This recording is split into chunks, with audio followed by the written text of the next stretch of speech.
అందరికీ నమస్తే అండి. ఈరోజు నేను చూపించే రెసిపీ వచ్చేసి బెండకాయ కూర అనమాట. మన ఇంట్లో ఉన్న తక్కువ పదార్థాలతో మనం బెండకాయ కూర ఏ విధంగా తయారు చేసుకోవచ్చో ఈ వీడియోలో చూపించానండి. చాలా బాగా వచ్చింది. సో ఈ కూర వచ్చేసి అన్నంలోకి కాకుండా మన ఇడ్లీలోకి కూడా మంచిగా కుదురుతుందనమాట. దీనికోసం వచ్చేసి కూర తపాలు పెట్టుకున్నానండి. ఒక తోపల్లో ఒక 2 టేబుల్ స్పూన్లు ఆయిల్ వేసుకొని తాలింపు గింజలన్నీ యాడ్ చేసుకున్నానండి. మినపప్పు, శనగపప్పు, జీలకర్ర, దంచిన వెల్లుల్లి, పచ్చి కరివేపాకు వేసుకున్నానండి. మంచి ఫ్లేవర్ వస్తాయన్నమాట. ఇవన్నీ బాగా ఫ్రై చేసుకోవాలి. సో ఈ నూనెలు బాగా ఫ్రై అయిన తర్వాత ఇదే టైంలో మనం వచ్చేసి కొద్దిగా ఇంగువ అనేది యాడ్ చేసుకుంటున్నామండి. కొద్దిగా వేసుకోవాలి, మరి ఎక్కువగా వేసుకోకూడదు. సో ఈ తాలింపు అంతా బాగా వేగిన తర్వాత పెద్ద ఉల్లిపాయలు 3 ఉల్లిపాయలు కట్ చేసుకున్నానండి. ఒక 5-6 పచ్చిమిర్చి కట్ చేసుకున్నాను. అవి కూడా ఇందులో వేసుకొని బాగా ఫ్రై చేసుకోవాలి. ఉల్లిపాయలు అనేది బాగా మంచి కలర్ వచ్చేంత వరకు ఫ్రై చేసుకోవాలన్నమాట. అలా ఫ్రై చేసుకుంటే కూర అనేది టేస్టీగా ఉంటుంది.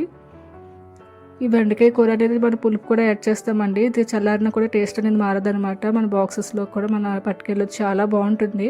తినడానికి మంచి పులుపులుగా కారంగా చాలా బాగుంటుంది అనమాట. సో ఈ ఆనియన్స్ వేగటానికి మనం కొద్దిగా ఉప్పు వేసుకొని వేపుకుంటే బాగా వేగుతాయండి. సో త్వరగా వేగిపోతాయి అన్నమాట. మంచి కలర్ కూడా వస్తాయి ఉప్పు వేసుకొని వేపుకుంటే. సో ఉల్లిపాయలు మాత్రం ఖచ్చితంగా కలర్ మారేంత వరకు మనం ఫ్రై చేసుకోవాలండి. లేదు పచ్చిగా ఉంటే మాత్రం కూర అనేది కొద్దిగా టేస్ట్ అనేది తగ్గుతుందన్నమాట. సో మీడియం ఫ్లేమ్లో పెట్టుకొని బాగా ఫ్రై చేసేసుకోవాలి ఫాస్ట్గా. చూసారు కదండి, ఉల్లిపాయలు అయితే కలర్ అయితే చేంజ్ అయ్యిందనమాట. ఇప్పుడు సో ఈ కలర్ చేంజ్ అయిన తర్వాత నేను ఆల్రెడీ ముందుగానే వచ్చేసి అల్లం, వెల్లుల్లి, పచ్చి ఉల్లిపాయ దంచి పెట్టుకున్నానండి.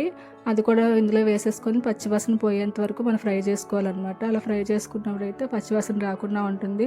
కూర మనం ఉడికిన తర్వాత బాగుంటుంది అనమాట. సో ముద్దని దంచి అందులో వేసేసుకున్నానండి. అది బాగా ఫ్రై చేసుకోవాలి అది కూడా. సో మనకి ఇదే ప్లేస్లో జీలకర్ర ఇంకా ఏదైనా వేసుకుంటే మనం దంచుకోవచ్చు అనమాట. నేను ఓన్లీ అల్లం, వెల్లుల్లి, ఒక పచ్చి ఉల్లిపాయ మాత్రమే వేసుకొని ఫ్రై చేసుకున్నానండి. దంచుకొని ఇందులో వేసి ఫ్రై చేసుకున్నాను అనమాట.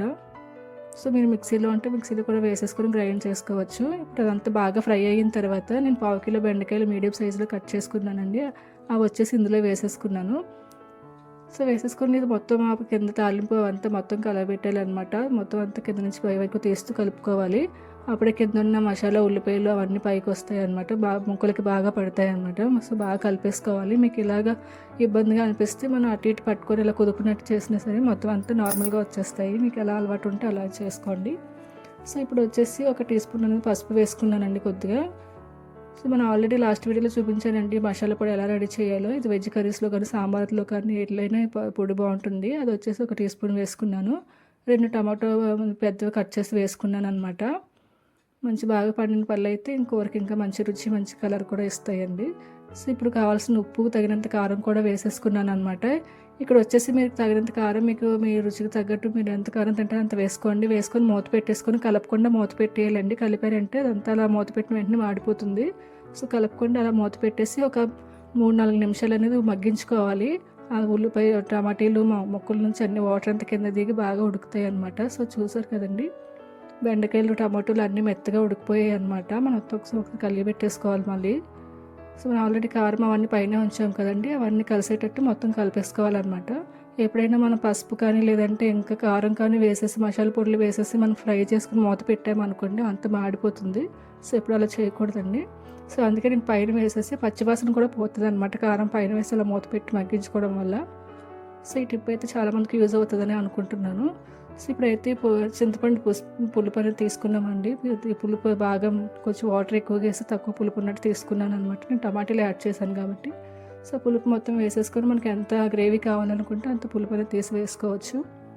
వేసుకొని బాగా ఫ్రై చేసి బాగా కలిపేసుకోవాలండి. మొత్తం అంతా కలిపేసుకొని మూత పెట్టేసి ఒక 5 నిమిషాలు అనేది మగ్గించుకోవాలండి. ఆ పులుపు అంతా ముక్కలకు పట్టి ఆ పులుసు అనేది బాగా నూనె పైకి తేలుతుంది కదండి. అప్పుడైతే మనకి ఇంకా కూర అయితే రెడీ అయిపోయినట్లే. సో మన లాస్ట్లో వచ్చేసి కొద్దిగా పచ్చి కరివేపాకు ఉంటే మీరు యాడ్ చేసుకోవచ్చు. ఇదే ప్లేస్లో మీరు కొత్తిమీర అయినా వేసుకోవచ్చు. చాలా బాగుంటుంది ఆ ఫ్లేవర్ అనేది. సో ముక్కలు అయితే నాకు మెత్తగా ఉడికిపోయాయండి, మీకు కూడా చూపిస్తున్నాను. సో పచ్చి కరివేపాకు కానీ లేకపోతే కొత్తిమీర కానీ వేసేసి 1 నిమిషం మూత పెట్టి ఇలా అది ఆ ఫ్లేవర్ అంతా దిగినట్టు వరకు ఉంచి మూత తీస్తే చాలా మంచిగా ఉంటుంది అన్నమాట, టేస్ట్ వస్తుంది. సో నాకైతే నేను కొత్తిమీర లేదండి. సో అందుకు వచ్చేసి పచ్చి కరివేపాకు వేసాను. కూర అయితే రెడీ అయిపోయిందండి. సో అన్నంలో కలుపుకొని తింటే చాలా మంచిగా రుచిగా అనిపించింది నోటికి. ఇంకొచ్చేసి మనకి ఇది టిఫిన్స్లో కూడా బాగుంటుందండి. ఇడ్లీలో కూడా మంచి కాంబినేషన్గా ఉందన్నమాట ఈ పులుసు వచ్చేసి. నేను యాక్చువల్లీ రైస్ ఇడ్లీలో కూడా ట్రై చేశాను, చాలా బాగుందనమాట. మీకు నచ్చినట్లయితే ట్రై చేయండి. తక్కువ పదార్థాలతో ఈ బెండకాయ కూర అనేది చాలా మంచిగా వచ్చింది. మీకు కూడా నచ్చుతుందని అనుకుంటున్నాను. సో వీడియో చివరి వరకు చూసినందుకు ధన్యవాదాలు. Thanks for watching. Please subscribe చేయండి అండ్ వీడియో హైప్ కూడా చేయండి. Thanks for watching.